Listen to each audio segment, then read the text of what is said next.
Amém. Abra sua Bíblia no Evangelho de Jesus, segundo o relato de Mateus, capítulo 14. Evangelho de Jesus, relato de Mateus, capítulo 14.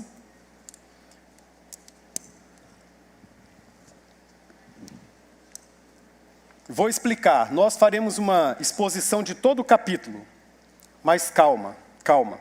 Nós leremos um trecho e citaremos os demais. Nós leremos o trecho que deu origem ao título dessa reflexão, que é Fantasmas. Eu quero falar sobre fantasma nesta manhã. Fantasmas. Quem tem medo de fantasmas, fique em paz. Vocês vão entender, vocês vão compreender. Eu quero ler o trecho que fala, a partir do verso 22, aqui em casa, onde você estiver, hoje, para o pessoal da internet hoje ou qualquer outro dia, nós leremos a partir do verso 22, capítulo 14 de Mateus, que diz assim: Logo em seguida, Jesus insistiu com os discípulos para que entrassem no barco e fossem adiante dele para o outro lado, enquanto ele despedia a multidão. Tendo despedido a multidão, subiu sozinho a um monte para orar.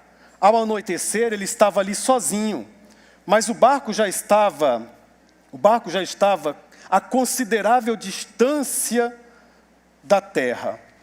Fustigado pelas ondas, porque o vento soprava contra ele, alta madrugada, Jesus dirigiu-se a eles andando sobre o mar. Quando o viram andando sobre o mar, ficaram aterrorizados e disseram: é um fantasma. E gritaram de medo: é um fantasma. Mas Jesus imediatamente lhes disse: coragem, sou eu, não tenham medo.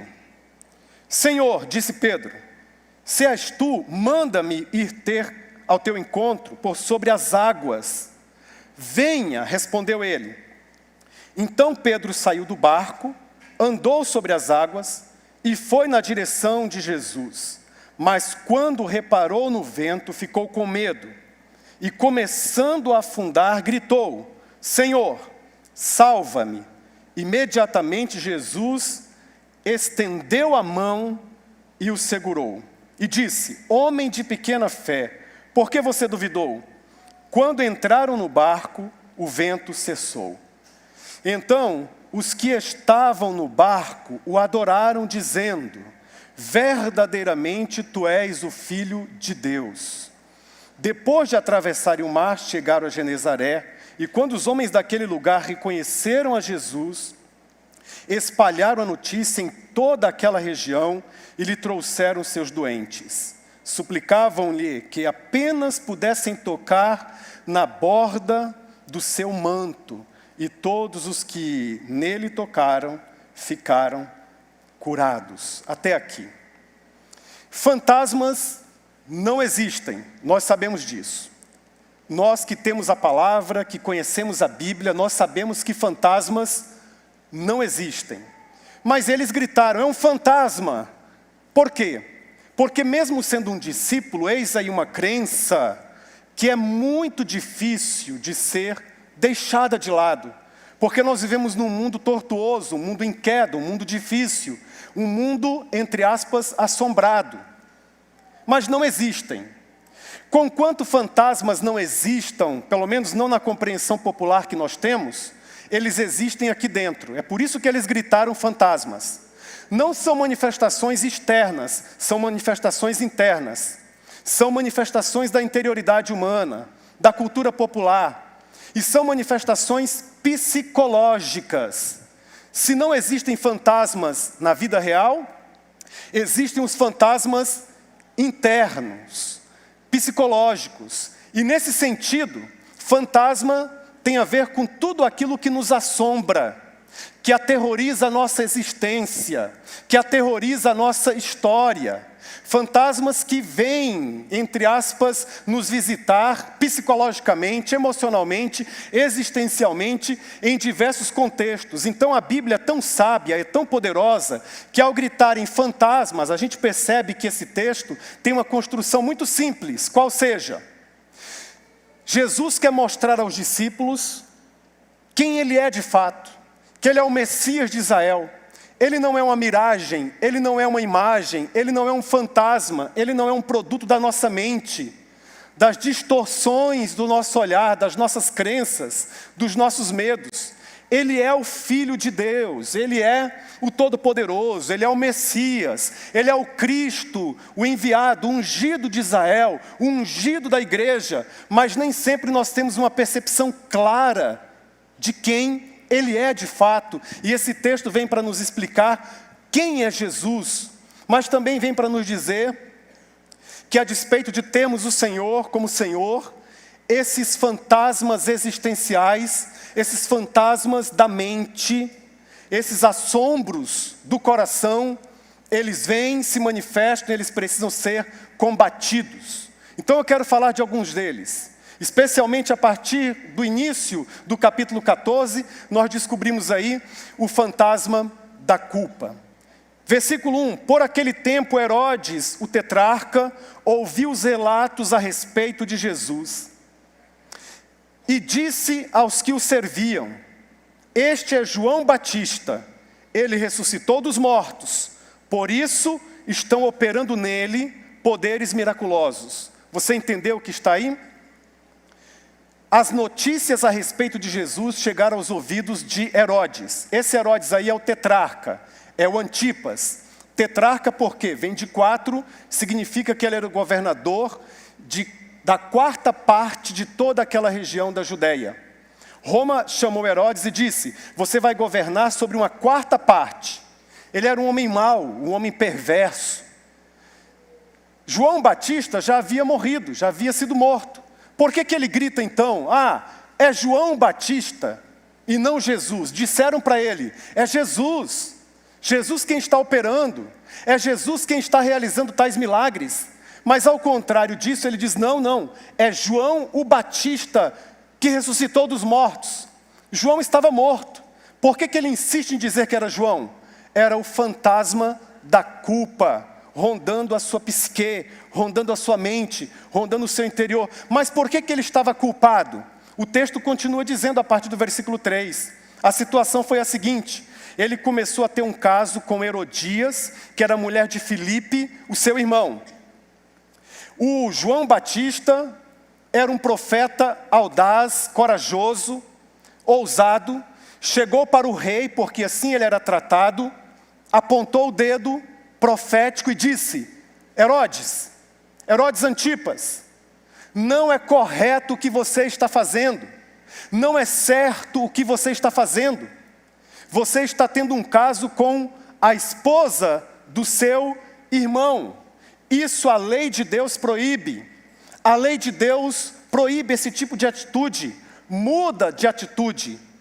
E a Bíblia nos ensina, a Bíblia nos diz que João Batista corajosamente fez isso não apenas uma ou duas vezes, mas ele fez isso continuamente. E os outros textos, os outros evangelhos, Marcos e Lucas, até afirmam, acrescentam algo na narrativa de Mateus, dizendo que Herodes ficava culpado, ele se sentia mal, mas ele ao mesmo tempo não conseguia se desvencilhar daquele incesto de acordo com a lei, porque ter aquele tipo de caso era considerado na lei de Deus uma espécie de incesto. Ele não conseguia abandonar o seu pecado, não conseguia deixar o seu pecado, e mesmo assim, João Batista foi aquele profeta que colocou o dedo na ferida e disse: Herodes, deixa disso, para com isso.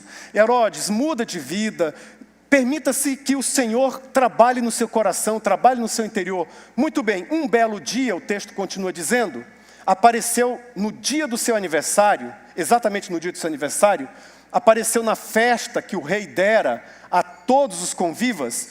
Uma das convidadas era Salomé, que o nome não aparece aqui nas narrativas bíblicas, mas Flávio Josefo, que era um historiador da época de Jesus, ele relata, o Flávio Josefo diz que era Salomé, a filha de Herodias. A menina tinha por volta de 20 anos aproximadamente, e ela entrou na festa, e ela dançou perante todos os convidados. Foi uma dança sensual, uma dança erótica, chamou a atenção de todos os convidados, e Herodes, a Bíblia nos diz, e Mateus também nos afirma isso, que Herodes ficou completamente na dela, completamente envolvido. enredado, enlaçado por aquela dança e por aquela menina de quase 20 anos, talvez um pouco mais. E ele estava completamente bêbado já naquela festa de aniversário, e ele faz um juramento, uma promessa estranha, esquisita. Ele diz assim: menina, gostei de você, eu vou dar para você até metade do meu reino. Pode pedir o que você quiser. Gostei de você, eu posso dar a você até metade do meu reino. Agora vejam só, uma menina, Salomé, de 20 anos de idade, quantos sonhos poderiam passar pela mente daquela menina? Mas a mãe era perversa. Herodias era uma mulher terrível, era uma mulher perversa. E a menina fica sem saber o que eu peço, o que eu faço, até metade do reino. Ela vai, diz o texto bíblico, ela vai aos ouvidos da mãe e pergunta: o que eu faço, o que eu posso pedir? E a mãe diz simplesmente: a cabeça de João o Batista. Pede a cabeça de João Batista. E ela disse: seu Herodes, eu quero a cabeça do profeta João Batista.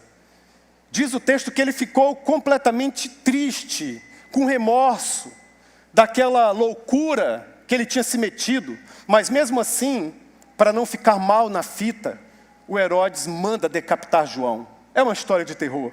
E a cabeça vem exatamente num prato. João Batista morre. Herodes sai. E mesmo sendo um homem perverso também, o seu coração agora está carcomido pela culpa, está consumido por sentimentos de culpa. É um fantasma que vem visitá-lo várias vezes no sentido espiritual. Por isso que quando Jesus começa a agir, quando Jesus começa a atuar, quando Jesus começa a realizar sua pregação e seus milagres, ele diz: só pode ser João Batista, que ressuscitou dos mortos.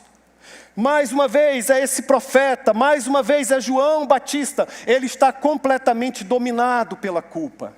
E esse é um fantasma que tem perturbado, inquietado muitas pessoas, talvez não por uma razão tão terrível, uma razão tão sórdida como esta, mas a Bíblia nos garante que qualquer natureza de pecado, qualquer tipo de pecado, se não for tratado, se não for confessado, se não for trabalhado, vai gerar no coração uma culpa que pode se tornar uma bola de neve. É uma culpa que vai crescendo, crescendo, crescendo, e que, de acordo com o Salmo 51, pode enfraquecer a vida, a estrutura da vida, os ossos. O Davi disse, o profeta Davi, o rei Davi disse que enquanto ele não confessou o seu pecado, os seus ossos se enfraqueciam dentro dele. Em outras palavras, havia uma estrutura se deteriorando, uma estrutura humana, uma vida humana se deteriorando. Agora preste atenção aqui. Diferente de João o Batista, diferente de Herodes, que precisou ouvir várias vezes o profeta João Batista dizendo: você está em pecado, largue mão, confesse, abandone. Nós temos um outro exemplo na Bíblia, o exemplo de Davi. Davi também pecou, ele também agiu mal, ele também manteve um caso com Batseba, a esposa de Urias. Mas quando o profeta Natã falou com Davi, não uma vez, não 2 ou 3 ou 4 ou 5 vezes, mas apenas uma vez, quando o profeta Natã chega para Davi e diz assim: Davi, você pecou. Apenas uma vez, o Davi chora, reconhece, se arrepende e muda de vida. Davi era um homem segundo o coração de Deus. Ele não precisava ouvir 2, 3, 4 vezes. Ele ouviu uma vez o Espírito Santo usando a boca de Natã, o profeta, e ele mudou de vida. Talvez, só talvez, aqui neste auditório e também em casa, alguém esteja sendo visitado por este fantasma da culpa. Talvez tenha feito algo no passado, alguma coisa essa semana, alguma coisa recente ou antiga, e vez ou outra vem aquele sentimento dentro do coração, aquela angústia, aquele fantasma existencial. A Bíblia nos dá uma solução para isso. Você não precisa ser perturbado, ser inquieto por isso. A Bíblia nos diz, em 1 de João, capítulo 1, a partir do versículo 8, que se nós dissermos que não temos cometido pecado algum, nós enganamos a nós mesmos. Mas se confessarmos os nossos pecados, Ele Jesus é fiel e justo para nos perdoar os pecados e nos purificar de toda injustiça. Então, qual é o segredo? É sair da negação e confessar. É sair da negação e chegar para o Senhor e dizer: Senhor, eu não consigo, eu não tenho condições em mim mesmo de vencer, mas eu quero ser absolutamente liberto desse fantasma da culpa. Chega, eu confesso ao Senhor e eu peço poder espiritual para me livrar desse pecado. E a Bíblia diz que quando você faz isso, o poder de Deus se aperfeiçoa na sua fraqueza. Louvado seja o nome do Senhor. Não permita que o fantasma da culpa visite a sua vida. Vamos para o segundo fantasma agora. Eu quero pedir só que tenha uma sintonia fina aí no som. Para mim, pelo menos aqui está saindo, não sei para vocês, e não sei em casa também, mas para mim aqui está faltando alguma coisa ou está sobrando. Ojeda, resolva esse fantasma aí. Tem um fantasma do som aqui, eu não sei exatamente o que é. Não sei se para vocês está bem. Alguns disseram que não está, outros falaram que está. É um fantasma mesmo, então. Resolva aí, tá bom? Tem alguma coisa que não está legal. Vamos ao segundo fantasma. O fantasma da escassez. Então é a segunda história do capítulo 14, que é uma história extremamente conhecida como a multiplicação dos pães, a primeira multiplicação dos pães. O texto nos diz que Jesus, ele ficou triste por causa da notícia que recebera pela morte do seu amigo João Batista, e ele vai para uma região desértica. Ele ia atravessar o lago de Genezaré, conhecido como Mar da Galileia, e ele chama os seus discípulos para ir até lá, e ele vai até lá. Ele queria um tempo de solitude, ele queria um tempo para ficar sozinho, ele queria um tempo para administrar o luto, a perda do seu amigo João o Batista, que também era o seu primo. Mas o texto nos diz que o povo, a multidão, na verdade fala até no plural, as multidões foram até Jesus. Foram ladeando o lago de Genezaré, o lago da Galileia. O barco de Jesus ia numa direção e eles foram ladeando, margeando o lago até chegar numa determinada região. E o texto nos ensina que eles chegaram antes de Jesus. E quando Jesus chegou à praia com seu coração dolorido, arrebentado pela perda do seu amigo, o sentimento dele não foi de ira, não foi de decepção, não foi de frustração. Aliás, o seu plano era ficar um tempo sozinho, refletir, pensar, mas o sentimento de Jesus, diz a Bíblia, foi de compaixão. Ele se encheu de compaixão em relação àquelas multidões, a todo aquele povo. E ele desembarca, chama para que eles se assentem e começa a ensinar. Ele cura algumas pessoas e começa a ensinar, começa a falar, a proferir mensagens vindas da parte do seu Pai. O seu coração está movido de compaixão ainda quando ele percebe que o sol está baixando, está se pondo, e um dos discípulos chega para ele e diz assim: preste atenção, manda essa multidão embora, Jesus. Veja o horário. Não tem pão, não tem alimento aqui nas vilas mais próximas, nas cercanias não tem alimento. Nós estamos num lugar deserto. Nós estamos diante de uma escassez. Não tem nada. Despede as multidões enquanto há tempo, despede esse povo enquanto há tempo, para que eles voltem aos seus lares, voltem às suas casas e se alimentem por lá. E Jesus disse: não, dê vocês mesmos a eles de comer. Vocês podem alimentá-los, mas nós não temos nada a não ser um rapazinho que tem aí 5 pães e 2 peixinhos. Jesus disse: traz os 5 pães e os 2 peixinhos aqui. E diz a Bíblia que Jesus orou e fez uma bênção. Ele orou sobre aqueles pães e peixes, numa quantidade ínfima, pequenininha mesmo. E diz a Bíblia que os pães e os peixes se multiplicaram e 5.000 pessoas, sem contar com as mulheres e com as crianças, foram alimentadas. O que eu estou para dizer para você nesta manhã é que Jesus também expulsa o fantasma da escassez. A realidade era a escassez, e no ministério, vez ou outra, esse fantasma existencial assombra, ronda, está faltando, não vai ter como, não vai ter jeito. Mas nós temos que crer em Jesus, que nos coloca em contato com as riquezas de Deus. Enquanto a confissão em Cristo Jesus sincera nos livra do fantasma da culpa, a provisão, bendito seja o nome do Senhor, nos livra do fantasma da escassez. A provisão nos coloca em contato com as riquezas de Deus. Deus é rico, Ele é o Senhor de toda a terra. E num tempo como este, um tempo difícil, há muitas realidades de escassez. O fantasma da escassez adora lugares desérticos. E nós estamos vivendo, por conta desta pandemia, um deserto neste mundo. Há empresas sofrendo, há negócios sofrendo, há negociadores com medo, há empreendedores pensando em dar um passo atrás. É o fantasma da escassez, dizendo, não vai ter jeito, não vai ter como. Mas eu estou aqui nesta manhã como arauto do Evangelho para dizer que tem jeito em nome de Jesus. Porque Jesus aparece andando sobre as águas. Nesse texto bonito que vai falar da terceira realidade, ele diz uma frase tão poderosa que eu vou pedir para você guardar no seu coração, mas só daqui a pouco.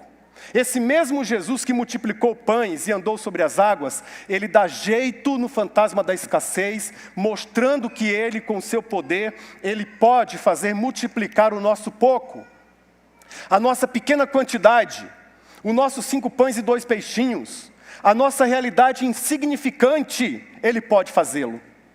Eu tenho uma história para contar para você do pastor John Haggai, fundador do Instituto John Haggai. Ele era uma criança ainda, um menino, e o seu pai, o pastor Vadi, saiu para uma viagem de ministério, uma viagem missionária.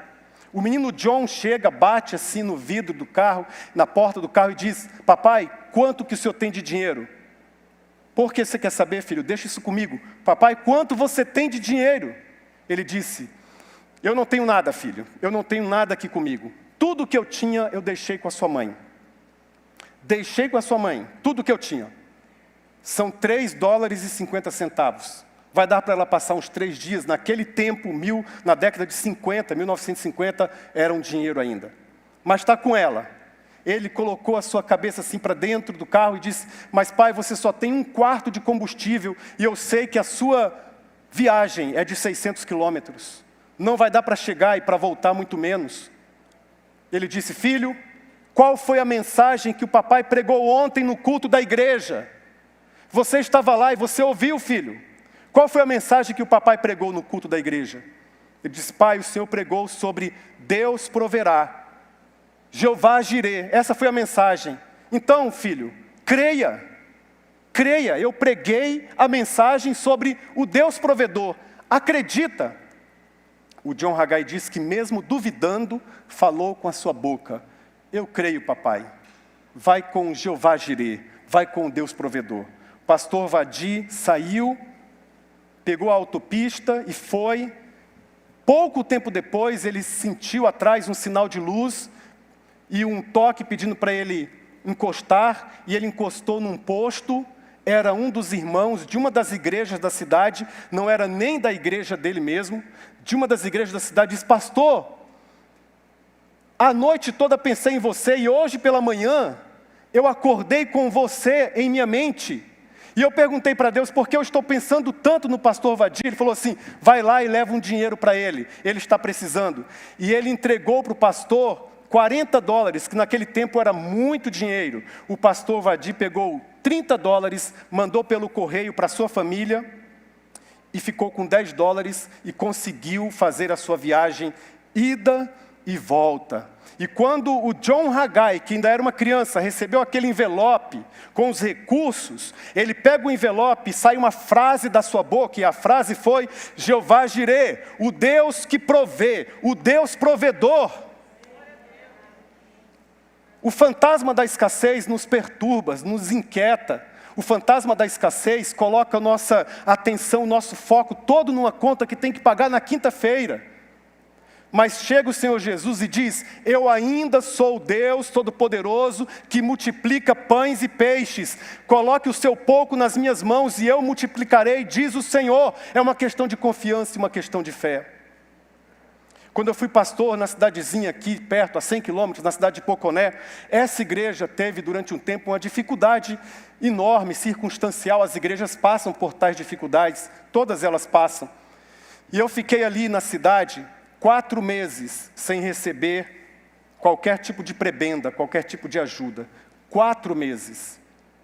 E nós tínhamos algumas economias, elas foram minguando, e não por soberba ou por orgulho. Eu disse para Meila, nós não vamos ligar, era só Meila e eu, não tínhamos as crianças ainda. Nós não vamos ligar para ninguém, não vamos ligar para a igreja mais, não vamos ligar para o administrador da igreja mais, não ligaremos mais para o pastor, nós não falaremos mais com a nossa família, nós vamos ficar só nós, vamos falar diretamente com Deus.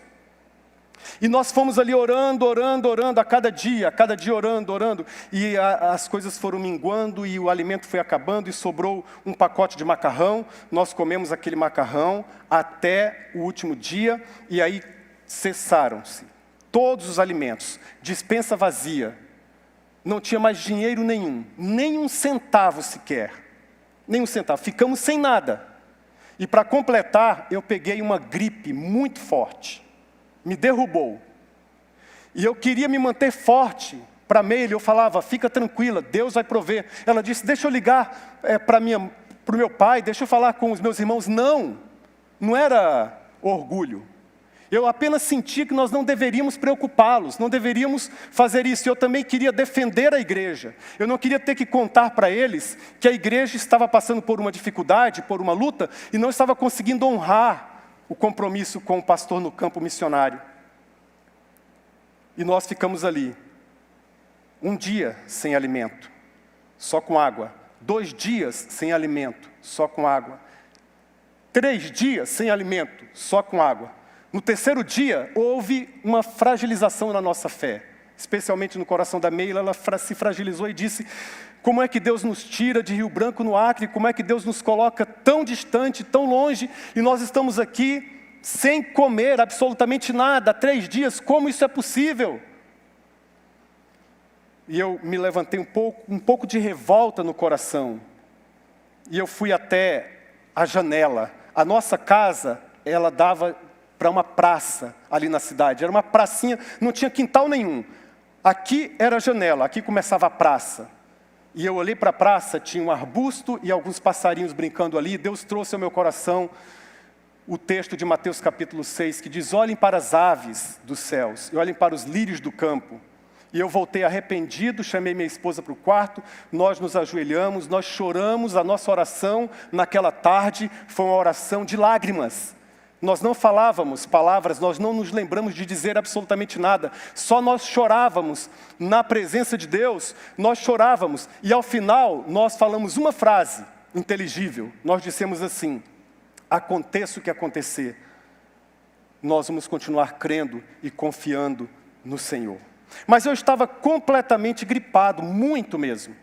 E aí nós começamos uma conversa boba sobre gripe.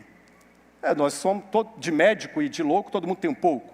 Nós começamos a conversar sobre gripe. Ela falou assim, laranja é muito bom, se nós tivéssemos uma laranja, você poderia chupá-la e quem sabe a gripe ia pelo menos minimizar.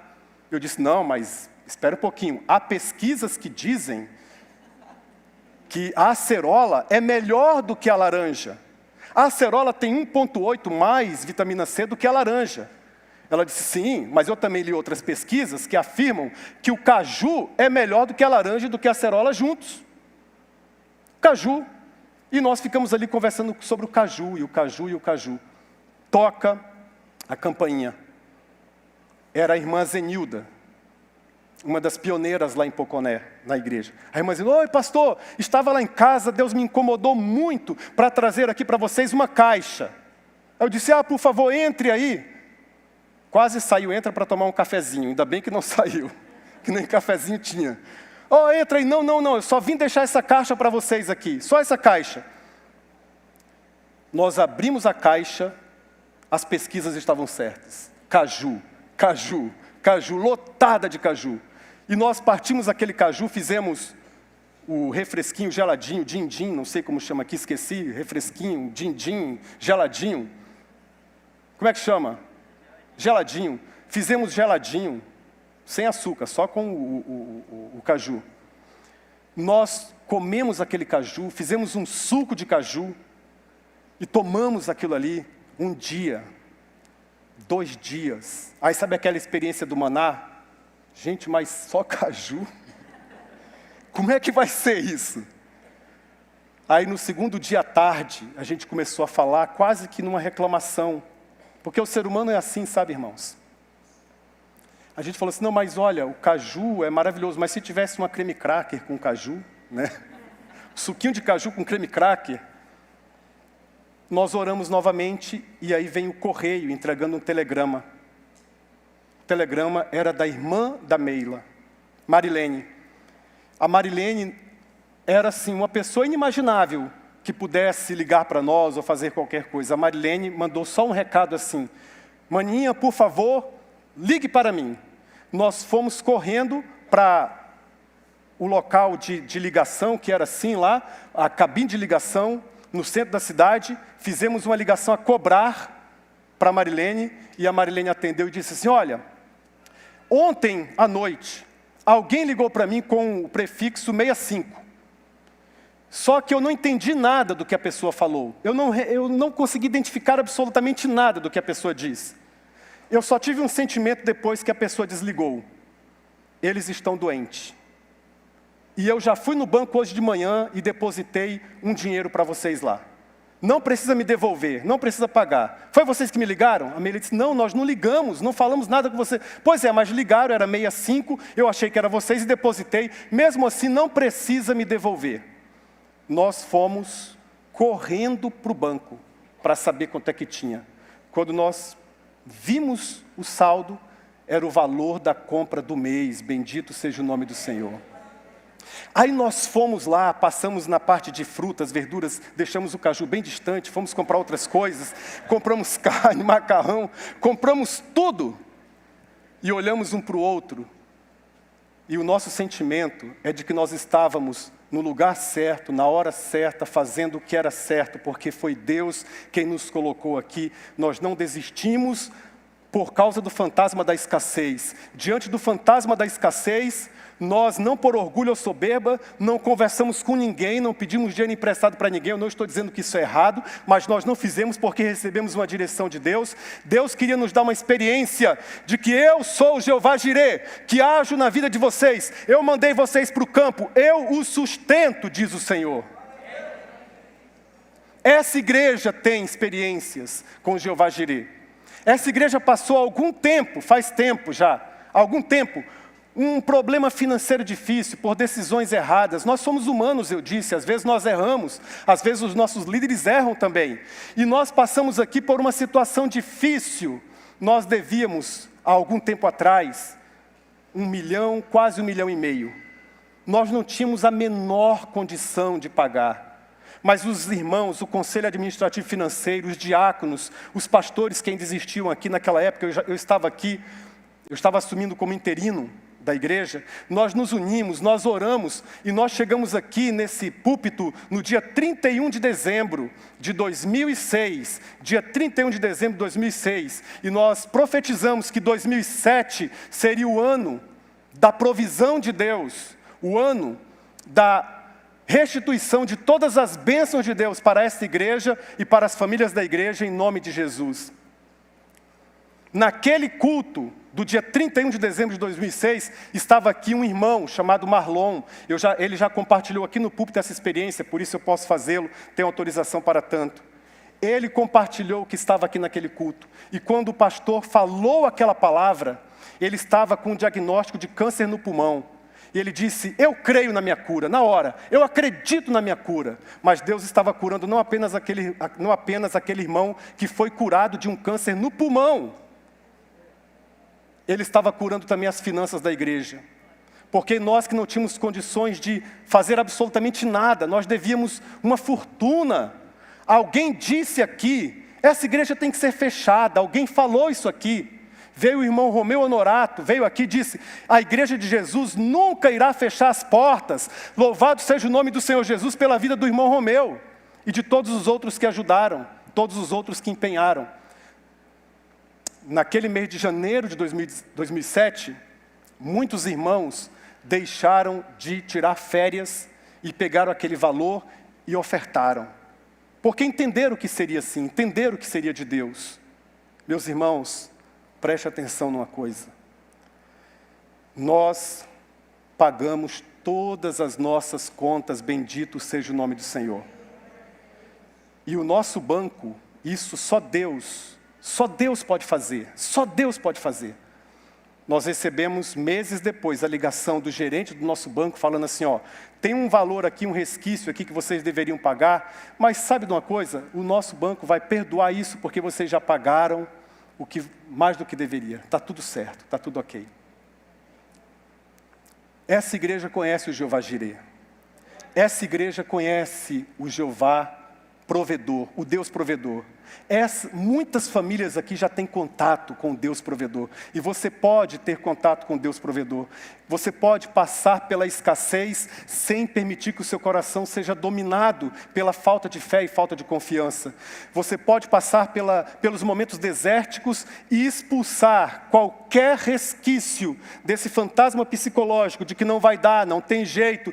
Trocar tudo isso pela palavra de Jesus que afirma nesta manhã que Ele ainda tem poder de multiplicar pães e peixes. Bendito seja o nome do Senhor. Não sei pelo que você está passando.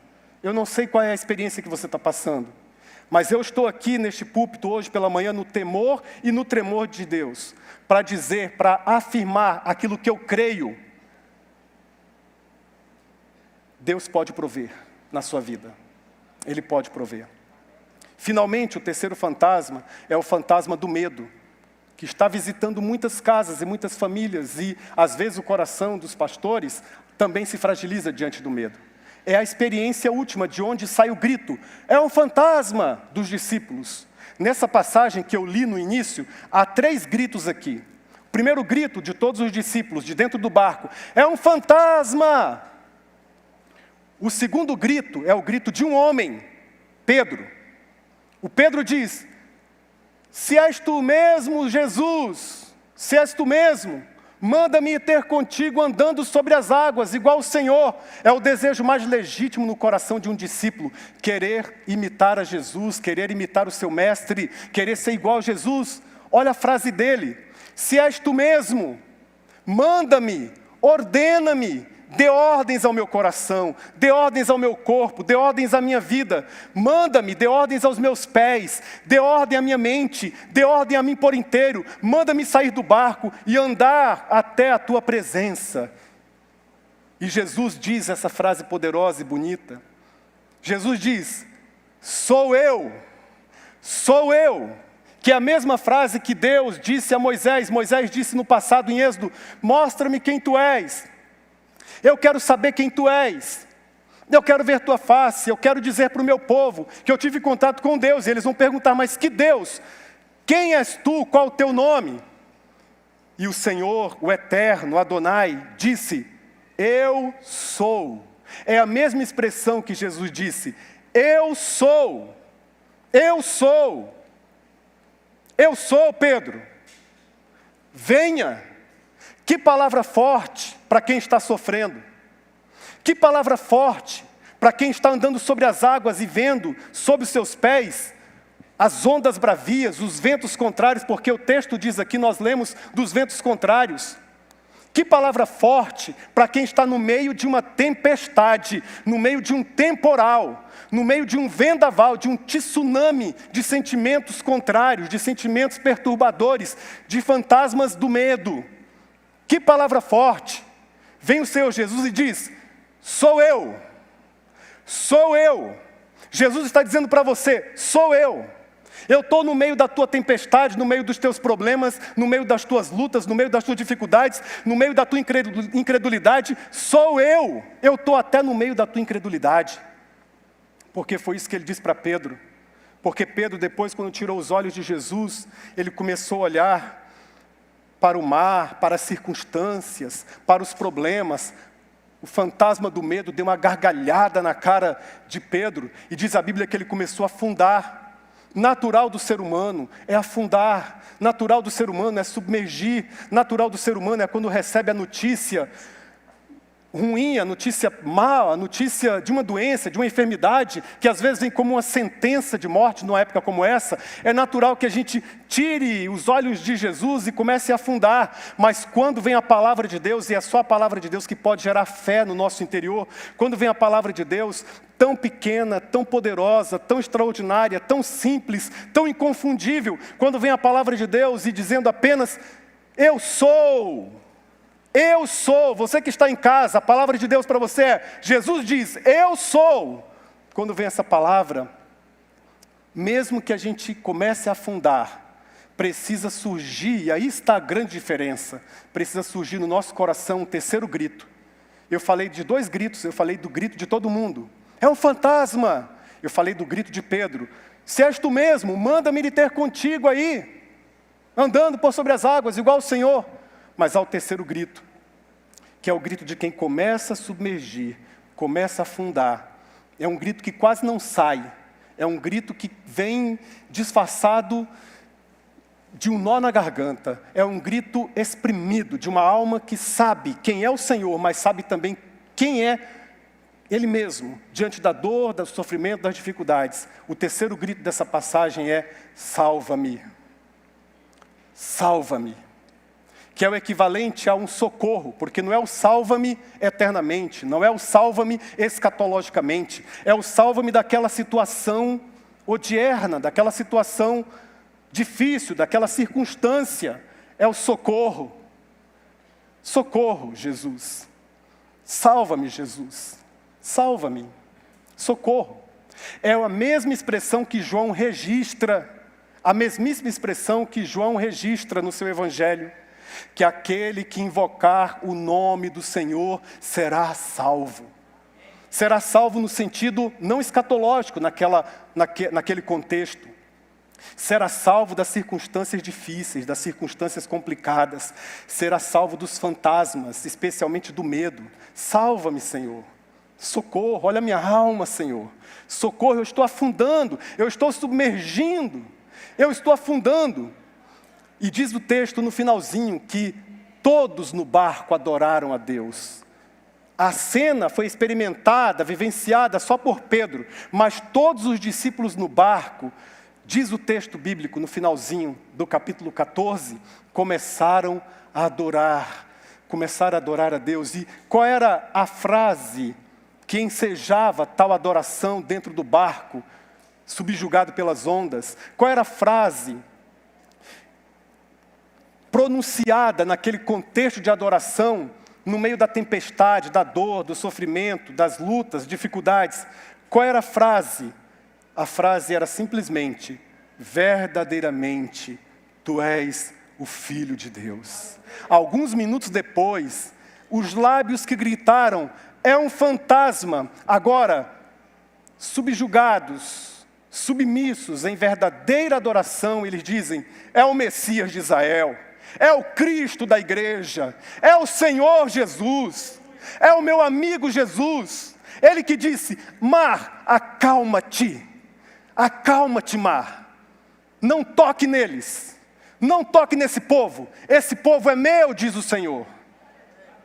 Vem o mar da virulência, vem o mar da pestilência, vem o mar das lutas, das dificuldades, da falência, vem o fantasma do medo.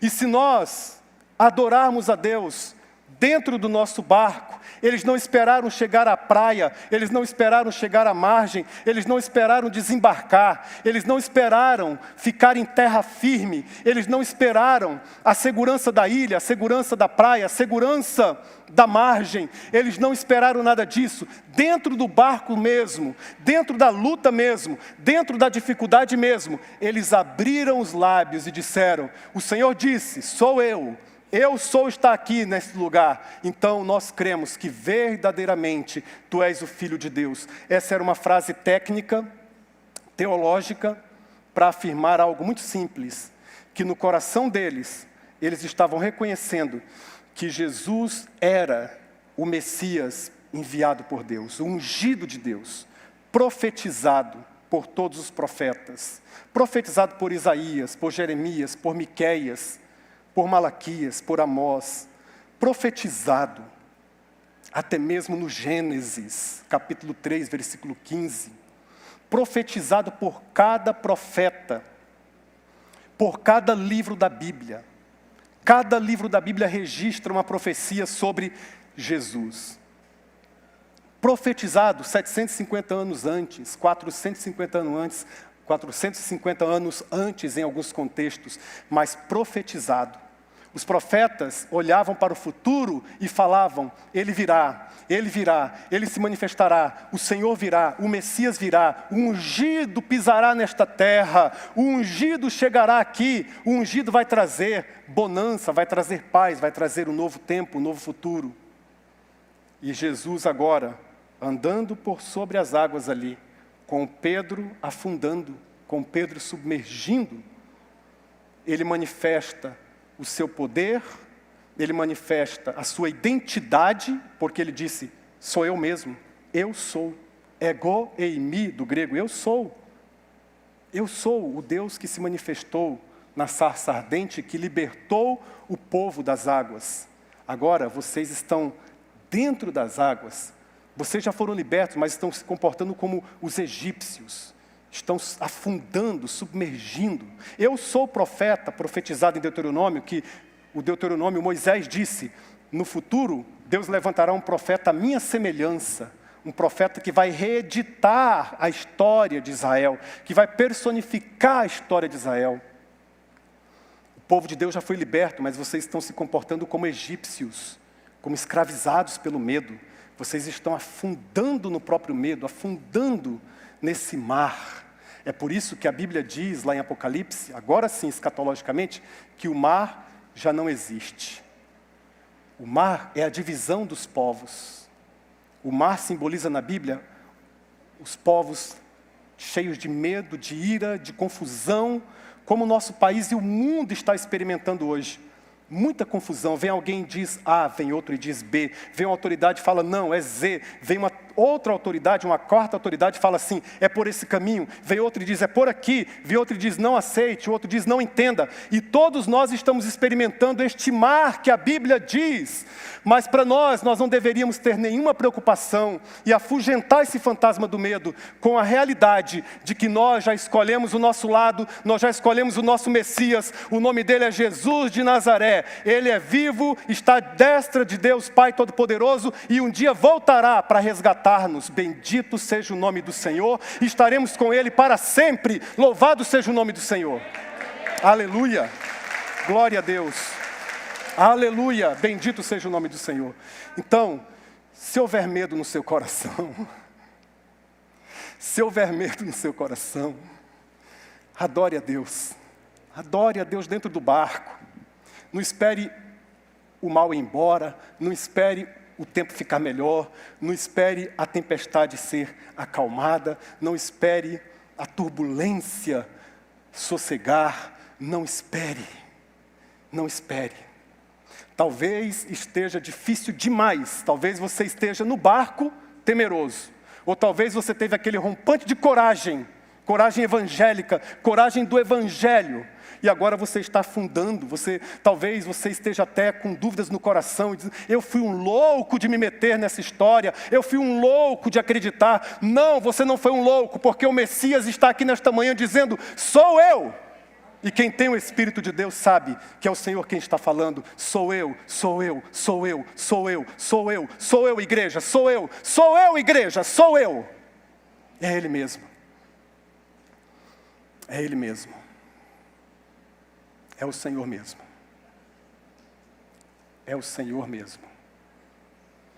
Fantasmas não existem, mas é difícil abandonar essa crença, porque se do lado de fora eles são apenas ficção, fantasia, ilusão literária, aqui do lado de dentro eles perturbam e perturbam muito.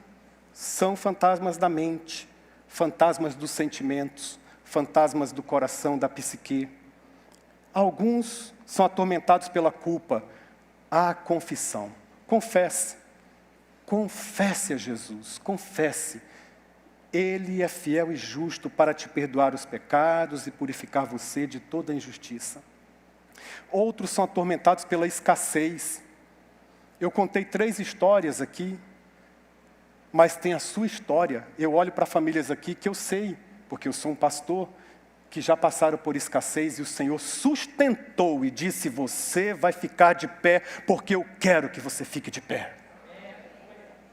Mesmo com os joelhos trêmulos, você vai ficar de pé. Mesmo com as mãos vacilantes, você vai levantá-las.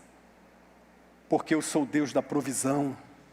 Eu sou o Jeová Jirê. O Jeová Jirê. Outros são atormentados pelo fantasma do medo.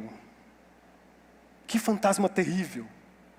Que sensações que colocam um tsunami dentro da nossa alma. A gente promete para nós mesmos. A gente promete, não vou sentir medo, não vou sentir medo, não vou sentir medo, mas está no sangue. Está no sangue.